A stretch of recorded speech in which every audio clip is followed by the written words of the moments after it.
नमस्कार दोस्तों, आप सभी माता बहनों को जितिया पुत्रिका व्रत की बहुत बहुत शुभकामनाएं। प्रिय भक्तगणों, जितिया पुत्रिका व्रत आश्विन मास के कृष्ण पक्ष की अष्टमी के दिन रखा जाता है। जितना महिमा जितिया व्रत का होता है उतना ही महत्व नहाय खाए का भी माना जाता है, क्योंकि यह जितिया का महाव्रत 3 दिन का होता है, जिसके पूर्ण प्रताप से पुत्रों की उम्र लंबी होती है, साथ ही घर परिवार में खुशहाली सदैव बनी रहती है। तो प्रिय माताओं बहनों, आज नहाया खाया वाले दिन इस कथा को पूरा ज़रूर सुने, जिसे सुनने से जितिया मैया जीवित वाहन भगवान इस व्रत को पूर्ण करने की शक्ति प्रदान करते हैं। हम भगवान जीवित वाहन मैया जितिया से प्रार्थना करते हैं कि आप सदा पुत्रवती रहें। तो आइए आज सुनते हैं नहाया खाया की कथा। एक गांव में 2 बहुएं थीं, एक देवरानी एक जेठानी। जेठानी बहुत अमीर थी, उसके पति अच्छी नौकरी करता था और अच्छा कमाता था। उसके घर में किसी चीज़ की कोई कमी नहीं थी, जबकि देवरानी बहुत गरीब थी।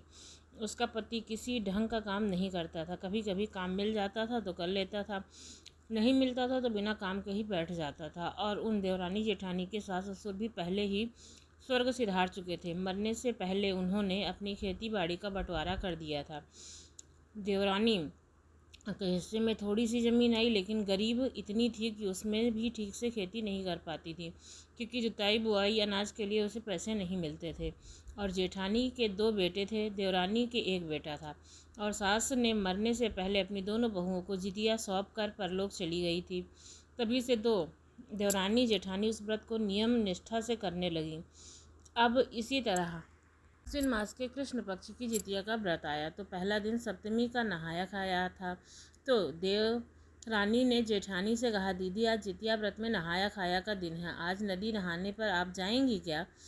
तो मुझे भी ले चलिएगा, मैं अकेले कहीं नहीं आती जाती हूँ। लेकिन जेठानी ने मुंह फेरते हुए कहा, अरे नहीं, मुझे आज नहीं जाना, मुझे कल नहाना है। तुम्हें ना जाना है तो तुम जाओ। प्रिय भक्तगणों, अब जेठानी को झूठ बोलकर चोरी से नदी नहाने चली गई। इधर देवरानी थोड़ी उदास हो गई, लेकिन फिर भी सोचकर बोली, कोई बात नहीं, अकेली ही चली जाऊंगी। वह कपड़े दातून पीली मिट्टी लेकर नदी की ओर चल पड़ी। अब चलते चलते रास्ते में उसे बूढ़ी माता मिली।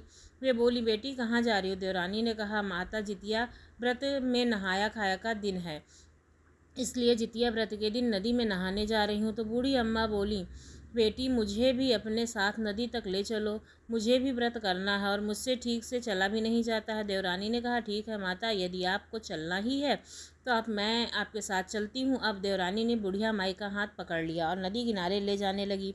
कभी पीठ पर बैठाती तो कभी गोद में उठाकर जैसे तैसे नदी किनारे पहुँची। नदी के घाट पर पहुँचकर देवरानी ने सबसे पहले बूढ़ी माता को अच्छे से स्नान कराया। पीली मिट्टी से बाल धोए और सुखाए, बाल संवार कर कपड़े पहनाए, फिर उन्हें घाट की सीढ़ियों पर बैठा दिया। इसके बाद वह स्वयं गंगा में स्नान करने लगी। तो बूढ़ी माता ने कहा, बेटी अब डुबकी लगाओ। तो अपनी साड़ी का पल्लू खोलकर आंचल फैलाकर जितिया मैया से जो मांगना चाहो मांग लेना। अब देवरानी के मन में कोई लालच तो था नहीं। वह जब जब डुबकी लगाती तब तब गंगा मैया, जय जितिया मैया और जीवित वाहन भगवान ऐसे बोलकर डुबकी लगाने लगी। अब पहली डुबकी में उसके फटे पुराने कपड़े सुंदर और नए हो गए। अब इसके बाद दूसरी बार जब उसने डुबकी लगाई तो उसके शरीर पर जितना भी पीतल गिलंट के आभूषण थे वो सारे सोने चांदी में परिवर्तित हो गए।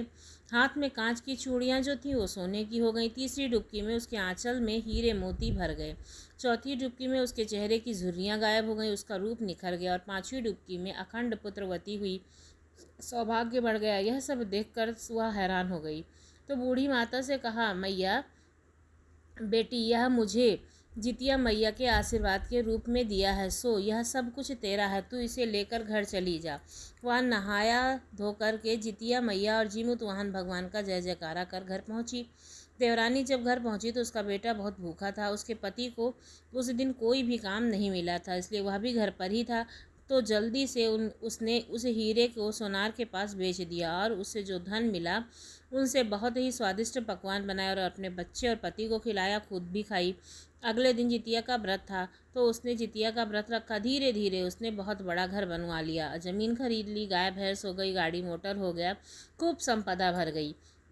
अब इधर 6 महीने से देवरानी की समृद्धि देखकर जेठानी को जलन होने लगी। वह सोचने लगी कि अचानक इसके पास धन आया कहाँ से, पता तो लगाना ही पड़ेगा। अब जेठानी ने खूब घी डालकर सूजी का हलवा बनाया और उसे लेकर देवरानी के घर गई। बोली, आज मैंने हलवा बनाया है तो सोचा कि तुम्हें भी दे आऊँ और तुम्हारे बच्चों के लिए भी लेती चलूँ।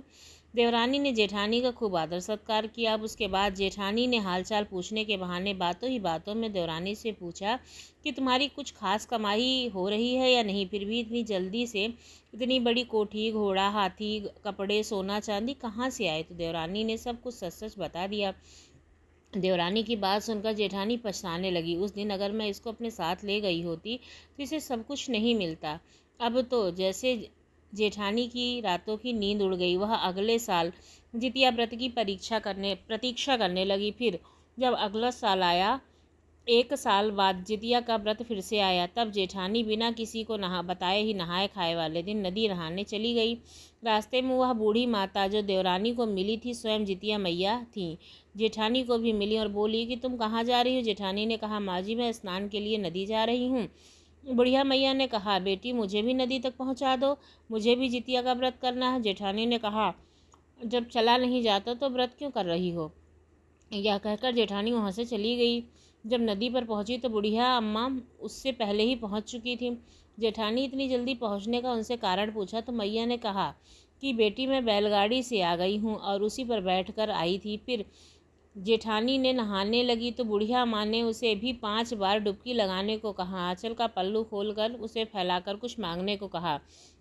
अब जेठानी ने जब पहली बार डुबकी लगाई तो उसके पहने हुए कपड़े फटे पुराने हो गए और जब दोबारा डुबकी लगाई तो जो सोने चांदी के जेवर थे वो सब गिलंट पीतल में बदल गए। और तीसरी डुबकी जब लगाई तो तिजोरी में जितना भी धन था सब नष्ट हो गया। और चौथी डुबकी में बच्चे की उम्र लंबी मांगी थी, घर गिरने से बच्चे दब कर मर गए। पांचवी डुबकी में उसने अपने स्वास्थ्य की कामना की थी तो उससे शरीर में भयंकर दर्द होने लगा। अब पानी में किसी तरह मुश्किल से निकली तो बूढ़ी माँ जोर जोर से हंसने लगी और बोली, जिसे दुख में सहारा चाहिए था उसे तुमने छोड़ दिया। तुम्हारे लालच घमंड के कारण ही तुम्हें यह सज़ा मिली है। अब जेठानी भी नहीं चल पा रही थी तो यह खबर उसके पति तक पहुंची तो उसका पति उसे लेने आ गया।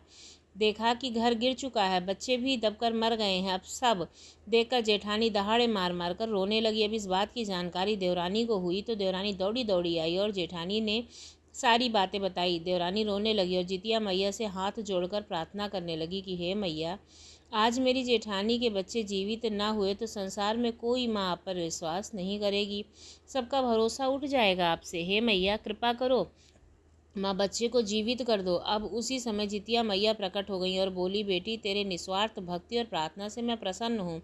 और जितिया मैया ने आशीर्वाद दिया कि जेठानी के बच्चे जीवित हो गए, उसका गिरा हुआ घर भी बन गया, उसका शरीर भी फिर स्वस्थ हो गया, उसके तिजोरी के धन दौलत वापस आ गए, फटा पुराना कपड़ा फिर से सुंदर हो गया। जितिया मैया ने देवरानी जेठानी को मिलजुल कर जितिया व्रत करने को कहा और कहा, एक दूसरे के बिना ईर्ष्या करे तुम सब जितिया का व्रत करना तो तुम्हारा पूरा परिवार अखंड सौभाग्यवती रहेगा और खुशी खुशी रहेगा। अब देवरानी जेठानी मिलजुल कर जितिया का व्रत करने लगी।